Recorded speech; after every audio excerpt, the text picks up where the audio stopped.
Fala galera, boa tarde a todos. Sexta-feira, dia 25 de julho de 2025. No Esporte Cultura de hoje, o Leão venceu o Avaí de virada e com a presença do Fenômeno Azul. Muito orgulhoso deles, não só aqueles que jogaram, aqueles que entraram. O Paysandu cheio de desfalques para o jogo de segunda-feira. E a seleção brasileira feminina entra em campo hoje contra a Colômbia. Isso e muito mais agora no Esporte Cultura. Interaja com a gente, participe do Esporte Cultura conosco no nosso número de WhatsApp que está aparecendo aí na tela e também no QR Code que está aparecendo no topo da sua televisão. Último final de semana do mês de julho, quem diria, passou rápido. Hoje, Esporte Cultura com a Jordana Crumpanzi. Boa tarde, Jordana. Boa tarde, Matheus, Arlen, um abraço para todo mundo que está em casa, um sextou maravilhoso, que a gente já está mais próximo de ver a Tuna nesse final de semana. Exatamente. E Remo e Paysandu só no meio da semana que vem. Exatamente. Então, final de semana é um pouco incomum para a gente que trabalha com esporte. Boa tarde, Arlen. Boa tarde, Matheus, Jordana e a você que nos acompanha. A gente começa o programa de hoje falando sobre o Leão, com direito à virada e com gol do artilheiro do campeonato. O Leão venceu o Avaí na noite de ontem no estádio do Mangueirão. Bora conferir como foi a partida. Com pouco mais de 20 mil torcedores no Mangueirão, o Remo entrou em campo contra o Avaí, com o apoio do Fenômeno Azul e com a pressão de voltar a vencer na competição após 3 empates seguidos. Aos 3 minutos do primeiro tempo, após uma falta de atenção da zaga azulina, Emerson Negueba abriu o placar.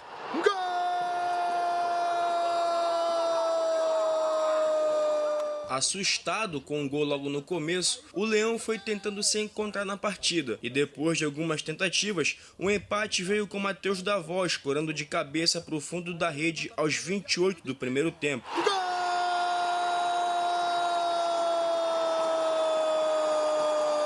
O gol deu moral e aumentou a confiança do Leão, que chegou a virar ainda no primeiro tempo. Aos 46, Pedro Rocha foi derrubado na área e após análise do VAR, o árbitro marcou o pênalti. E foi o artilheiro que converteu e se isolou na artilharia da competição com 9 gols.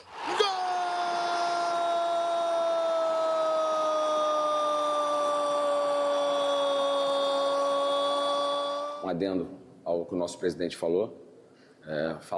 O protagonismo do jogo, no meu entendimento, são sempre dos atletas. A gente trabalha para dar o protagonismo para eles e a gente fica muito chateado quando o árbitro, o árbitro Emerson, né, o nome dele é Emerson, né, ele chama a responsabilidade para ele. Fui perguntar para ele o que aconteceu, se o VAR tinha chamado ele para falar que não foi pênalti. Ele falou que sim. O VAR me chamou falando que não foi pênalti. Eu falei, então você brigou com a imagem? Ele falou, não, eu achei.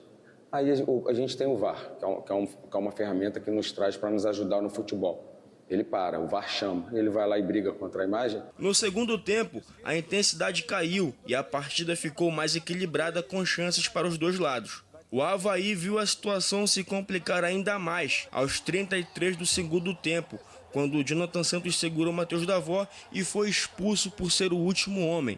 O Remo controlou a partida, confirmou a vitória e voltou a colar no G4.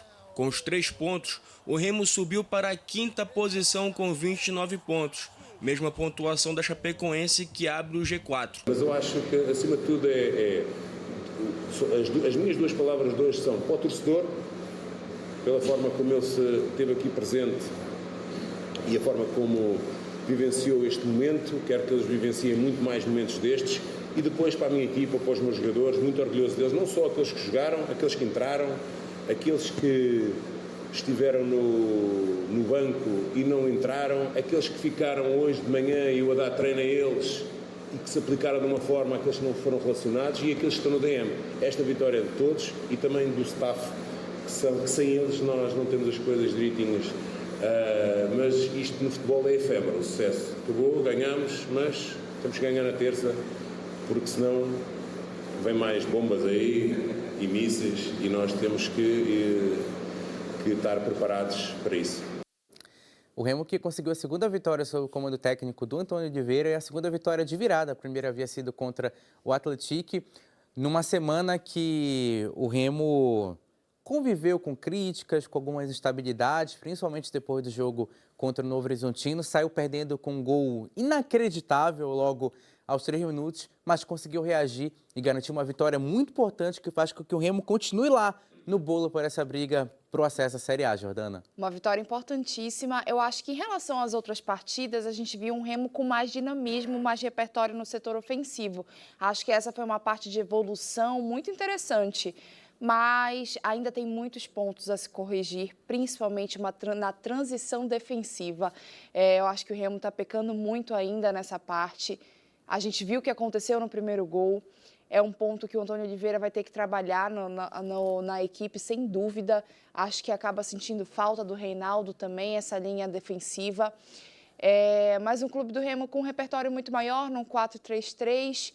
Acredito que foi uma equipe que também teve um poder de reação muito interessante. Eu concordo com o Jair, para mim não foi pênalti, mas é um lance bem polêmico. O clube do Remo não tinha nada a ver com isso. Claro, o Pedro Rocha, muito inteligente, dá uma valorizada. E como não tinha nada a ver com isso, se ia marcar, se ia não marcar, converteu e teve essa vitória que garantiu a quinta posição na tabela e embolou ali perto do G4 novamente. Se você tem um objetivo de acesso, é isso, é ficar grudado, é ficar lá perto, porque qualquer falha dos que estão nas primeiras colocações, o Remo entra. Vitória muito importante para o Remo, Arlen. Convenceu mais do que as últimas partidas que o time fez na Série B, ou o desempenho foi parecido? O que foi de diferente foi justamente o resultado? Olha só, com relação aos últimos jogos, teve uma leve evolução, né, o clube do Remo.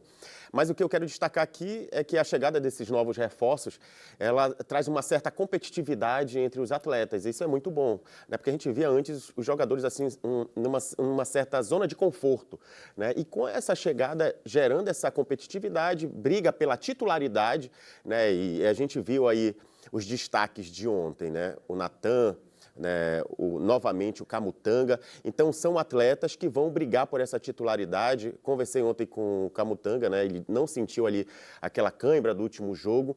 Então a gente vê que o clube do Remo está numa crescente, uma evolução aí suave, mas está crescendo. E é importante a gente analisar também, né, que a chegada desse lateral, né, do Natan, a gente viu uma certa qualidade, né, técnica, e é um atleta que vai contribuir bastante para o clube do Remo. E olha só, o Marcelinho aí já está complicada a situação do Marcelinho, né? Ele caiu na graça da torcida ontem. Agora eu acho que a gente pode destacar, além desses atletas, o Caio Vinícius também, Sim. né? Ele que dá o cruzamento para o gol do clube do também, Remo. né? Também, então acho que o Matheus Davó desencantou verdade. com a camisa do Remo. Pleno mês dos avós. Então olha só, a gente vai lembrando aí de Como é alguns coletivo, momentos, né? correto, alguns momentos do jogo, então se destacam alguns momentos ali, minutos da partida, e aí a gente chega à conclusão que a coletividade do Remo ela tá crescendo, está se encaixando. Vamos de interação aqui no Esporte Cultura. O Zezé do Borges, lá do Satéia, diz o seguinte: boa tarde, que o Remo continue com esse futebol de mais ou menos, mas ganhe. Aí a mensagem do torcedor azulino, o Remo que tem a mesma pontuação que a Chapecoense, quarta colocada. Daqui a pouco a gente vai acompanhar a classificação. A 18ª rodada da Série B foi encerrada ontem com mais um jogo. O Criciúma venceu o Botafogo por 2-0 lá no Santa Cruz, em São Paulo, e chegou à terceira vitória seguida na Série B. O resultado ajudou o Paysandu na tabela e colocou o Tigre em 8º lugar.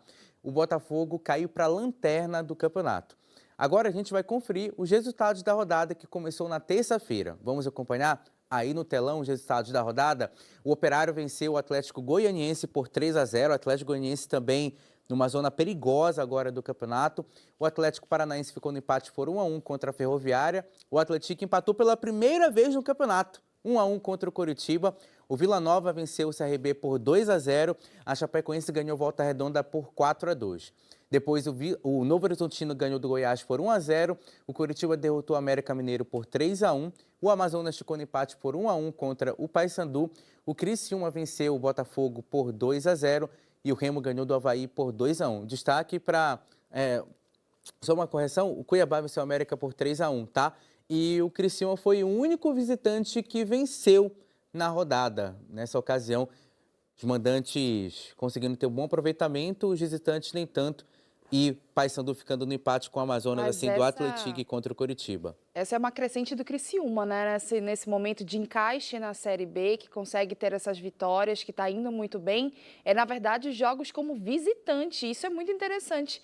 Acho que uma campanha que chama muita atenção. Normalmente, na Série B, você precisa ter uma boa campanha como mandante. Mas nessa arrancada do Criciúma, que agora chega na primeira página da tabela de classificação, fazendo bons jogos como visitante. Agora, bora conferir como ficou a classificação da Série B ao final da 18ª rodada. O Goiás lidera o campeonato com 36 pontos, seguido pelo Coritiba com 34. O Novo Horizontino chegou a 34 pontos e a Chapecoense fecha o G4 com 29.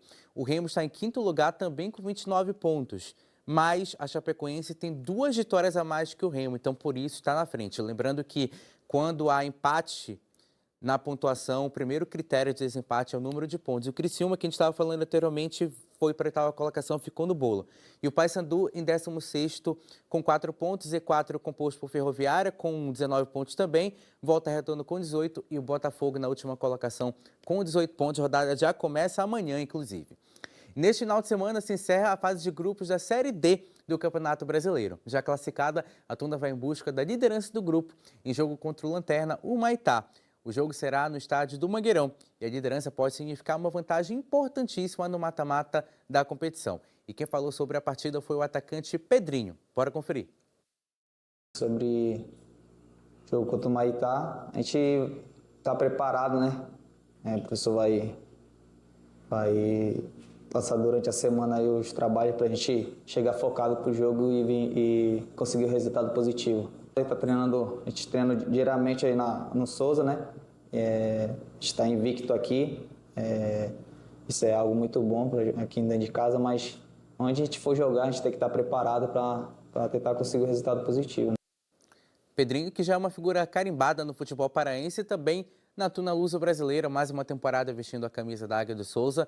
Ele que não tem sido titular na Série D do Campeonato Brasileiro, até porque o ataque da Tuna funcionou muito bem no campeonato, com Ronald, com Jaime, mas pode ser que ganhe uma oportunidade nessa última rodada, até porque a Tuna, embora brigue pela liderança, já está classificada para a segunda fase. Eu acho que é um jogador muito interessante porque ele tem muita explosão, ele tem muita velocidade. Então, normalmente, quando a equipe já precisa dar um gás maior, aquela oxigenada no segundo tempo, ele é uma excelente opção de substituição, porque ele consegue imprimir mais velocidade, principalmente no momento do jogo em que os jogadores da linha defensiva adversária já estão mais cansados, já não conseguem marcar com tanta intensidade. Então, é um jogador bem interessante para essa questão de segundo tempo. Mas uma Tuna que tem tudo para fazer um jogaço no Mangueirão, garantir a liderança do grupo, vai jogar contra o Humaitá, que é o lanterna da competição, não faz bons jogos, tem várias temporadas, então acho que tem tudo para fazer aplicar uma goleada e garantir a liderança, que a gente sabe que para a fase mata-mata, no nível que a Tuna está jogando dentro do estádio do Souza, com 100% de aproveitamento, é essencial a Tuna conseguir decidir o mata-mata em casa. A Tuna, de qualquer forma, já vai decidir o mata-mata em casa, porque já garantiu também a segunda posição. Resta saber quem vai ser o adversário na segunda fase da Série D, que pode ser o Sampaio Correia, Imperatriz, Iguatu, Maranhão e Tocantinópolis, além também do Parnaíba. São os times que brigam ainda por uma vaga no grupo A2. Só o Altos que já garantiu classificação na outra chave, hein, Arlen? A Tuna Luso, né, como a gente sempre destacou aqui durante essa primeira fase, né, essa campanha que ela vem fazendo dentro de casa, muito bem. E com a chegada agora, né, Matheus, do coordenador técnico, o Júlio César, que já foi treinador 2023, 2024, campeão da Copa Grão-Pará. E aí chega esse reforço importantíssimo, né? Que além de trazer a experiência, conhecimento, ele traz aí na bagagem também uma certa motivação aos atletas, à comissão técnica, porque praticamente ele já é da casa. O Júlio César que... nos últimos anos em que esteve aqui, né, ele se deu muito bem ali com o torcedor, ele se identificou bastante. E falando ali com o Vinícius Pacheco, ele disse que o objetivo agora, né, é agregar todas as forças em prol do objetivo, em prol do acesso da Tuna à Série C. Então eu penso que é bastante válido, né? Então a torcida, a imprensa, torcedores, comissão, diretoria, presidência tem que se unir num só objetivo em busca desse acesso para que a Tuna chegue aí nesse objetivo que a gente não vê há tantos anos. Aproveitando que o Arlen tocou nesse assunto, vamos chamar, né, galera, nossa campanha do Esporte e Cultura, todos os torcedores paraenses para apoiar e, claro, ajudar a renda da Tuna, principalmente em fase mata-mata. Você que está em Marabá também ajudar o Águia se conseguir classificar na segunda fase. Acho que a presença do torcedor paraense numa campanha de acesso é essencial e é essencial também para a renda dos clubes. Então, acho que a gente está no nosso momento. Eles estão fazendo lá dentro de campo e a gente vai fazer fora de campo, que é estar presente nos jogos. Com certeza. E a Tuna anunciou mais uma contratação para o mata-mata da competição. Além da volta do Júlio César como coordenador técnico da equipe, o atacante de 30 anos, Aldair Santos, foi anunciado pelo Clube Cruz Maltino. O jogador tem passagens pelo Goitacás, o Maitá e Audax do Rio. No Petrópolis, na última equipe que defendeu, marcou 3 gols em 8 jogos. Ainda falando da Série D, o Águia só depende de si para se classificar para a próxima fase da competição. O Águia enfrenta o Gás neste domingo fora de casa e o técnico Silvio Criciúma falou sobre a partida. Vamos ouvir. Dentro do objetivo nosso que é de acesso, a gente passaria por isso, né? Pela confirmação da nossa classificação dentro da chave. Não conseguimos antes, né? Mas parabenizo os atletas por oportunizarem isso para a última rodada, pelo menos, né? De uma dependência única. E a gente consegue no último jogo a nossa melhor vitória do ano, né? Tiveram outros empates que tiveram conquistas, né? Mas esse foi uma vitória mais convincente, sim, por conta de atuação, de segurança, de posse de bola, de oportunidades criadas. E dentro dessa expectativa, né, de que o próximo jogo seja do mesmo nível para cima, que a gente tenha o crescimento no momento certo, porque passando, né, para a próxima fase, independente de posição, é outro campeonato e a gente se fortalece. O Águia que, como a gente falou anteriormente, fez uma campanha de altos e baixos, não só na Série D, mas na temporada também, mas chega na última rodada com boas chances de se classificar, dependendo apenas de si. E o curioso é que a gente estava até destacando, o Águia faz uma boa campanha fora de casa na Série D, uma campanha superior, inclusive, ao da Tuna, e vai enfrentar o Gás, que não briga mais por nada na competição, Arlen. É verdade. Agora é vencer ou vencer, né? Eu penso que esse é o objetivo aí do Águia nesse jogo, nesse último jogo da primeira fase. O Criciúma tentou ali vários times durante esse período, né, para se encaixar, mas aí o Águia ele não conseguiu ter uma sequência positiva, né, e deixou agora para o último jogo da primeira fase essa classificação. Poderia ter evitado isso, né, assim como fez a Tuna, mas enfim, o futebol é bastante dinâmico, isso acontece, mas ainda bem que há possibilidades grandes de classificação. O Águia somou 8 pontos fora de casa na Série D do Campeonato Brasileiro. Final de semana de decisão na Série A2 do Campeonato Paraense. Vamos conhecer os 2 últimos representantes da elite do futebol paraense em 2026. Ontem falamos sobre Urumajó e Canaã. Agora falaremos sobre o São Raimundo, que busca retornar à elite do futebol paraense após 8 anos. E está com a vantagem para o confronto de amanhã no Mangueirão. O treinador Robson Melo comentou sobre a partida. Confira. O maior desafio até então da temporada para esse grupo, que vem respondendo bem ao longo da competição, vem entregado muito pela causa maior do São Raimundo. A gente sabe do alto grau de dificuldade que vai ser, como foi em Castanhal. A decisão está em aberto, uma pequena vantagem temos sim, mas ela só vai ser usada no final da partida, quando levantar os acréscimos. E a gente segue comprometido aqui no dia a dia, buscando corrigir algumas coisas e alguns comportamentos que a gente ocasionou durante a partida passada. Fazer o São Raimundo muito mais forte, vai ser um jogo muito brigado, muito estratégico, muito estudado. As 2 equipes fizeram por merecer a campanha que foi feita ao longo da competição. É pedir a Deus que a gente tenha as melhores escolhas. Temos alguns desfalques, algumas situações para resolver internamente, a suspensão do Sandro. A gente tem buscado a solução aqui no dia a dia. Pode ter certeza que o São Raimundo vai estar preparado para que no sábado a gente possa fazer um grande jogo, respeitando o adversário, mas buscando nossos objetivos e em busca, claro, do sonho maior do torcedor santareno, que é a volta do São Raimundo à elite do futebol paraense. São Raimundo que venceu a primeira partida por 2-1 contra o Canaã. E do outro lado, o Amazônia vai encarar o Urumajó. Vitória do Amazônia por 4-3 no primeiro confronto. Robson Melo que vai lembrar com muito carinho dessa temporada, caso confirme o acesso com o São Raimundo. Já havia feito um trabalho muito bom pelo Bragantino no Campeonato Paraense e agora assumiu o São Raimundo nessa missão de colocar o São Raimundo na elite do futebol paraense depois de muito tempo e está muito próximo de conseguir isso, Jordana. Está muito próximo, apesar que uma diferença de um gol é um placar muito frágil, mas é um alerta de jogaço amanhã. O jogo de ida foi muito interessante, as duas equipes se lançando ao ataque sem medo de ser feliz, sabendo que precisavam de um resultado. O São Raimundo tinha mais volume de jogo, criava as melhores oportunidades, mas o Canaã chegava com muito mais perigo, a produtividade era muito maior. Então, o São Raimundo acabou conseguindo esse placar na insistência, no abafa, na fase ofensiva, que é muito característica do Robson Melo, não se escondeu em momento nenhum no jogo, principalmente quando perdeu um jogador que foi o Sandro, que foi expulso.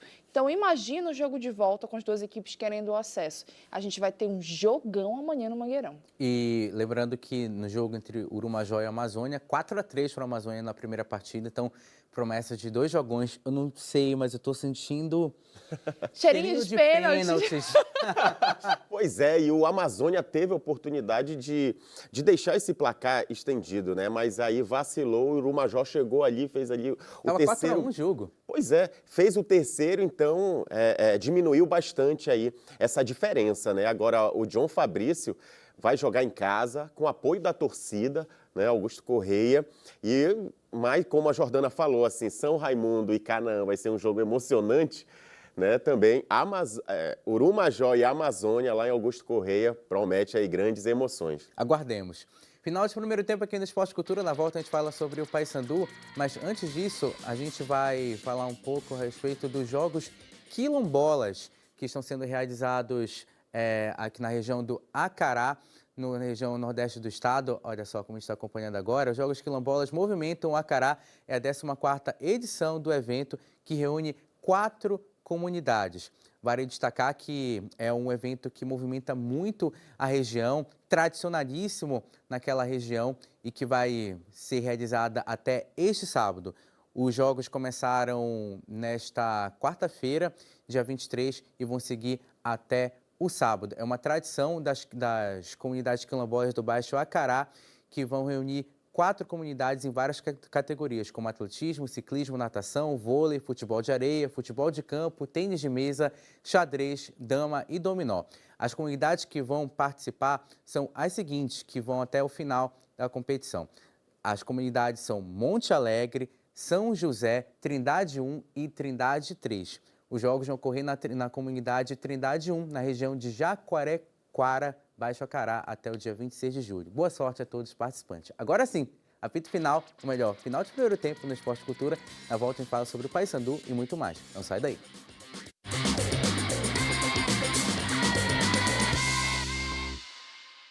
Sem sustos, estamos de volta com o Esporte Cultura. Antes de falar sobre o Paysandu, a gente vai fazer um concurso cultural, um par de ingressos para o jogo entre Paysandu e Atlético, que vai ser disputado nesta segunda-feira, já pela 19ª rodada da Série B do Campeonato Brasileiro. Naquele esquema que você já conhece, tá?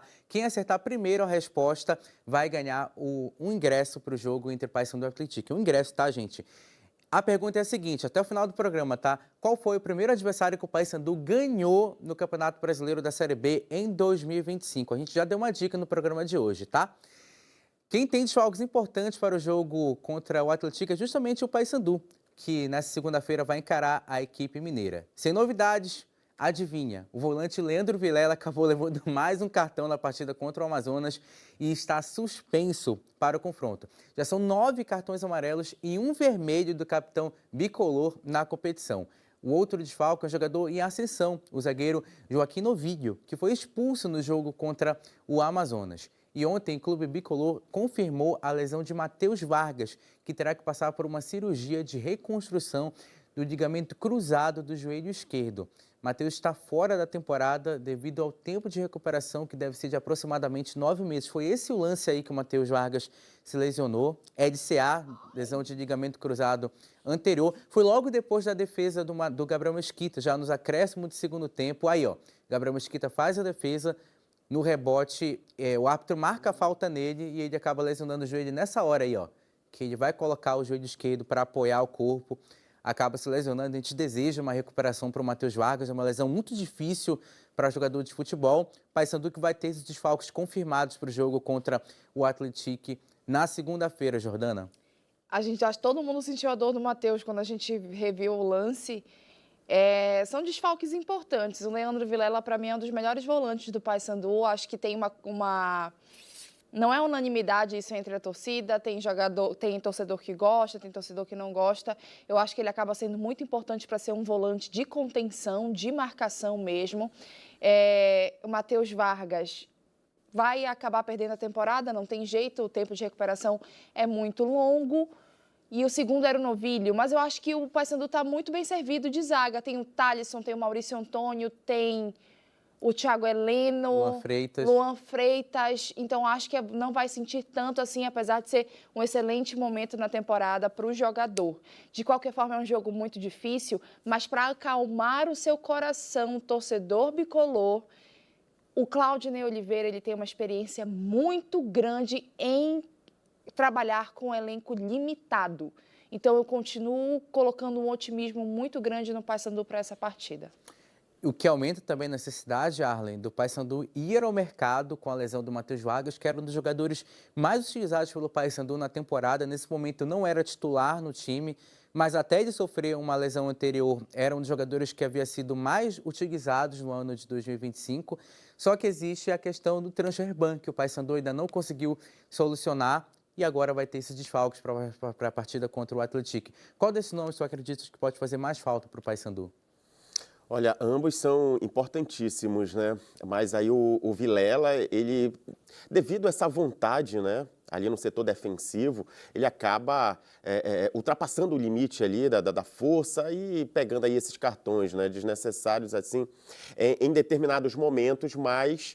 né, eu vejo o Leandro Vilela como um atleta raiz, né, aquele volante ali que está sempre, o cão de guarda, né, é a retenção da zaga.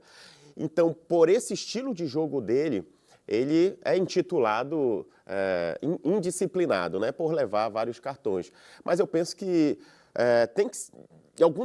em determinados momentos da partida, você tem que ser mais incisivo nas jogadas, né? E evitar um lance de perigo, um lance de gol.